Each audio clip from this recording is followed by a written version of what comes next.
एक दशक पहले चीन ने एक ऐसी चाल चली जिसकी वजह से आज 90% सोलर इक्विपमेंट इंडस्ट्री पे चीन राज करता है और दुनिया के लगभग सभी सोलर प्रोजेक्ट्स में आज चीन से आए किसी न किसी कंपोनेंट का इस्तेमाल किया जाता है। हालांकि भारत ने हाल ही में चीन को काफी जोरदार झटका भी दिया है और एक रिपोर्ट के मुताबिक आने वाले समय में भारत सोलर सेल्स और पैनल्स प्रोडक्शन के मामले में दुनिया में दूसरे नंबर पे आ जाएगा। लेकिन चीन अब एक और टेक्नोलॉजी पे राज करने का मन बना चुका है जिसका प्रोडक्शन अभी तक भारत में ढंग से शुरू भी नहीं हो पाया है।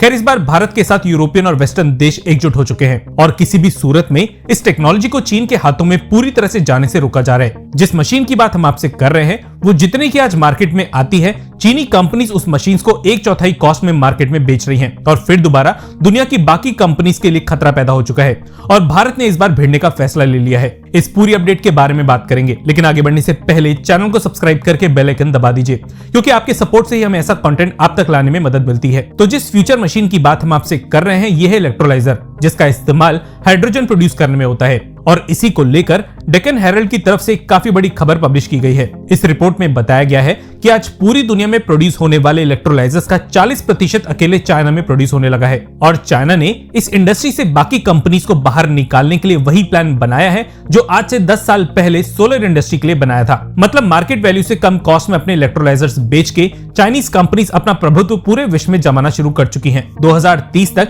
इलेक्ट्रोलाइजर्स के प्रोडक्शन में करीबन 91% का उछाल आना तय है और हाइड्रोजन के बढ़ते हुए इस्तेमाल को देखते हुए आज भारत समेत कई यूरोपियन देश इलेक्ट्रोलाइजर्स के प्रोडक्शन में कूद चुके हैं। पर चीन कम कीमतों में थोड़ी खराब क्वालिटी के साथ इस मार्केट को भी डोमिनेट करने लगा है। देखिए, ऐसे कुछ देश हैं जहां हाइड्रोजन धीरे धीरे इस्तेमाल में लाई जानी शुरू हो चुकी है। इन देशों में मिडिल ईस्ट के अलावा अफ्रीकन देश भी शामिल है। इन देशों में चीन का अच्छा खासा इन्वेस्टमेंट है और इसी का फायदा चीन इन मार्केट से ऑर्डर्स लेने में उठा भी रहा है। टर्की, अरब देश, इंडोनेशिया, साउथ अफ्रीका और कुछ साउथ अमेरिकन देशों में ऑलरेडी चीनी इलेक्ट्रोलाइजर्स अपनी जगह बना चुके हैं। हालांकि भारत भी इसी कड़ी में अपना पहला कदम बढ़ा चुका है। सोलर इक्विपमेंट्स को लेके कई सालों तक चीनी कंपनीज ने भारत पे राज किया, लेकिन भारत इलेक्ट्रोलाइजर्स और हाइड्रोजन प्रोडक्शन में ऐसी किसी भी गलती को करने से बचना चाहता है।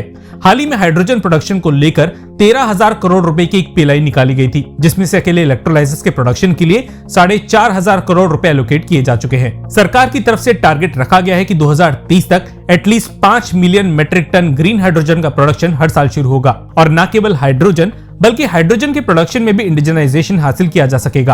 आपको बता दें कि अभी तक चीनी इलेक्ट्रोलाइजर्स को भारत में एंट्री नहीं मिल सकी है और अच्छी बात यह है कि सरकार द्वारा निकाली गई पीएलआई में मेजॉरिटी भारतीय कंपनीज ने पार्टिसिपेट किया है। इन कंपनीज में रिलायंस, अदानी, एल&टी और बीएचईएल जैसी कंपनी शामिल है। अब ये कंपनीज भारतीय टेक्नोलॉजी से या किसी जेवी में इन इलेक्ट्रोलाइजर्स का प्रोडक्शन भारत में शुरू करेगी, लेकिन टेक्नोलॉजी भारत में रहने वाली है। सोलर के केस में भारत चीनी कंपनीज के लिए ऑलरेडी दरवाजे बंद कर चुका है, लेकिन इलेक्ट्रोलाइजर्स के केस में भारत एक मौका भी चीनी कंपनीज को नहीं देने वाला। डेक्कन हेरल्ड की इस रिपोर्ट में कुछ जानकारों ने यह बताया है कि इस टेक्नोलॉजी में भी यूरोप अपने पास मैन्युफैक्चरिंग नहीं रखने वाला, बल्कि इलेक्ट्रोलाइजर्स का पूरा प्रोडक्शन आउटसोर्स होगा और जहां तक है ये पूरी आउटसोर्सिंग भारत से होगी। देखिए, 10 सालों पहले चीन इसलिए एक पूरी इंडस्ट्री पे कब्जा जमा पाया क्योंकि उस टाइम भारत जैसे किसी भी देश ने दुनिया की दूसरी फैक्ट्री बनने के बारे में नहीं सोचा था। लेकिन अब ऐसा नहीं है। भारत न केवल अपने मार्केट बल्कि ओवरसीज मार्केट्स तक में चीनी कंपनीज को निश्चित तौर पर जाने से रोकेगा।